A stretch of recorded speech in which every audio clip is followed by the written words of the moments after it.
નમસ્કાર, હું Jayesh Muralidhar અંગવાણી, Yajnavalkya Vidya Mandir CBSE school પોરબંદરથી આજે એજ્યુકેશનલ ઇનોવેશન ફેસ્ટિવલની અંદર પ્રયોગ દ્વારા ગણિત શિક્ષણના બેઝ પર કઈ રીતે બાળકોને જે ક્ષેત્રફળ અને ઘનફળના ક્યુબ, ક્યુબોઇડ એટલે સમઘન, લંબઘન, સિલિન્ડર, કોન, સ્ફિયર, હેમિસ્ફિયર, ગોળો, અર્ધગોળો,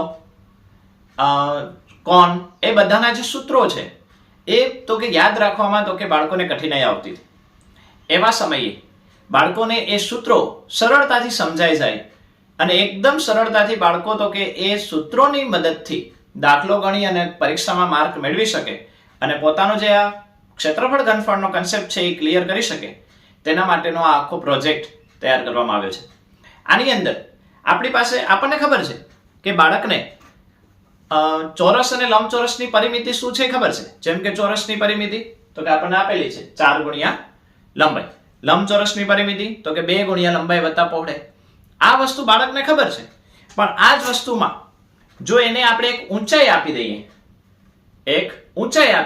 એટલે કે એક ચોરસનો જે પેરીમીટર છે એ ચોરસની પેરીમીટરને જો એક ઊંચાઈ આપી દીધી તો આપણને લંબઘન અથવા તો સમઘન મળે. એટલે આપણું સૂત્ર બન્યું કે ભાઈ ક્યુબોઇડની અંદર એટલે કે લંબઘનની અંદર પરિમિતિ જે છે 2 લંબાઈ વત્તા ઊંચાઈ, લંબાઈ ગુણ્યા વત્તા પહોળાઈ, એમાં એક ઊંચાઈ આપી દીધી.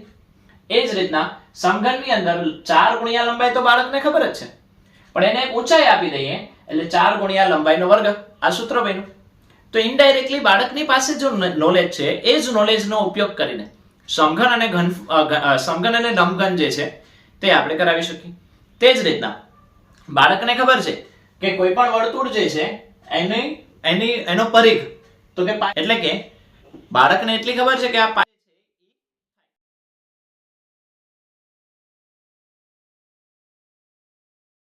તો કે આપણું જે સિલિન્ડર છે, નળાકાર જે છે, એ નળાકારનું આપણને CSA મળ્યું એટલે કે કર્વ સરફેસ એરિયા મળ્યું 2πr ગુણ્યા h.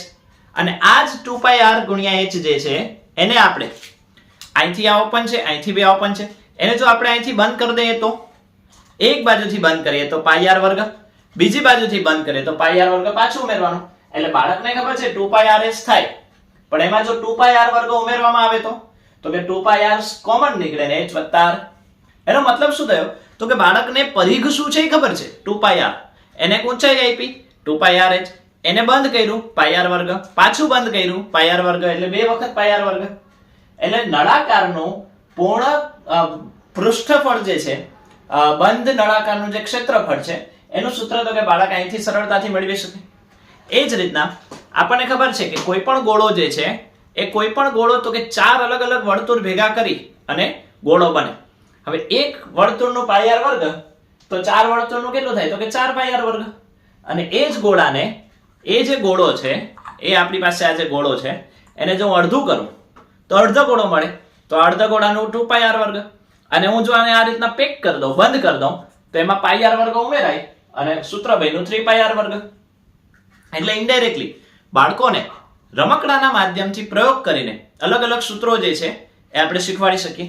જેમ કે આ ચોરસ છે, આ ચોરસ જે છે એ ચોરસનું ક્ષેત્રફળ બાળકને ખબર છે πr વર્ગ થાય, પણ આ જ ચોરસના ક્ષેત્રફળને હું આવી રીતના એક લંબાઈ આપી દઉં તો બાળકને ખબર છે કે લંબાઈનો વર્ગ થાય અને લંબાઈનો વર્ગ એમાં લંબાઈ ઉમેરીએ એટલે લંબાઈનો ઘન થઈ ગયો.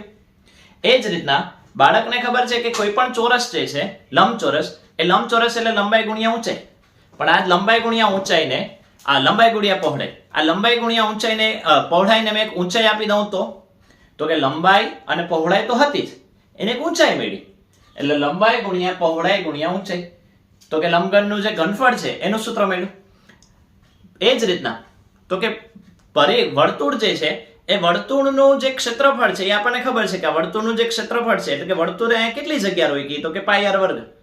આ જ πr વર્ગને હું જો આવી રીતના એક ઊંચાઈ આપી દઉં તો કે નળાકાર બન્યું અને સૂત્ર બન્યું πr વર્ગ ગુણ્યા h. તો કે આવી રીતના નળાકારનું જે ઘનફળ છે πr વર્ગ h એ બાળક તો કે ડાયરેક્ટ કરી શકે. કારણ કે બાળકને વર્તુળનો ક્ષેત્રફળ કેટલું છે એ ખબર છે πr વર્ગ, એને જસ્ટ ઊંચાઈ આપી એટલે બાળકને અલગથી કોઈ સૂત્ર યાદ રાખવાની જરૂર નહીં પડે. અને આ જ જે છે આ જે વર્તુળ છે એ નળાકાર જે છે એનો ત્રીજો ભાગ એટલે શંકુ, એટલે કે 1/3 પાય r વર્ગ h. આ શંકુનો આવા 4 શંકુ ભેગા કરીએ તો એક ગોળો મળે એટલે 4/3 પાય r ઘન. અહીંયા જે રેડિયસ છે એટલી જ ઊંચાઈ જેટલી જ આપણે ત્રિજ્યા લેવાની. અર્ધ ગોળો કરીએ તો 2/3 પાય r ઘન. તો કે આવી રીતના અલગ અલગ પ્રકારના જે સૂત્રો છે એ સૂત્રો તો કે બાળક સરળતાથી સમજી અને યાદ રાખી શકે એના માટેનો આખો આ નવતર પ્રયોગ કરવામાં આવેલો છે. આ નવતર પ્રયોગની અંદર જ્યારે આંકડાકીય માહિતીની વાત કરવામાં આવે ત્યારે આ નવતર પ્રયોગ હજુ ચાલુ છે અને મારા ક્લાસના ધોરણ 9 અને 10 સ્પેશિયલ 9 અને 10 અને બાકીના જે સામાન્ય સૂત્રો છે જે 7 અને 8 માં આવે છે એ બધા જ સૂત્રો તો કે બાળકોને કરાવવામાં આવ્યા અને એનું 100% આઉટપુટ તો કે આવી રીતના મને મળેલું છે. તો આ જ રીતના પ્રયોગ દ્વારા ગણિત શિક્ષણમાં રમકડાનો ઉપયોગ કરીને આપણે તો કે બાળકોને સમઘન, લંબઘન, નળાકાર, શંકુ, ગોળો, અર્ધગોળો, એનું CSA, એનું TSA, એનું ઘનફળ, એનું ક્ષેત્રફળ એ બધા જ મળીને જે આ 20 પ્રકારના અલગ અલગ સૂત્રો છે એ 20 નહીં પણ 18 પ્રકારના જે અલગ અલગ સૂત્રો છે એ આપણે સરળતાથી યાદ રખાવી શકીએ અને સમજાવી શકીએ. તો આ મારા નવતર પ્રયોગની વિશેષતા હતી. Thank you.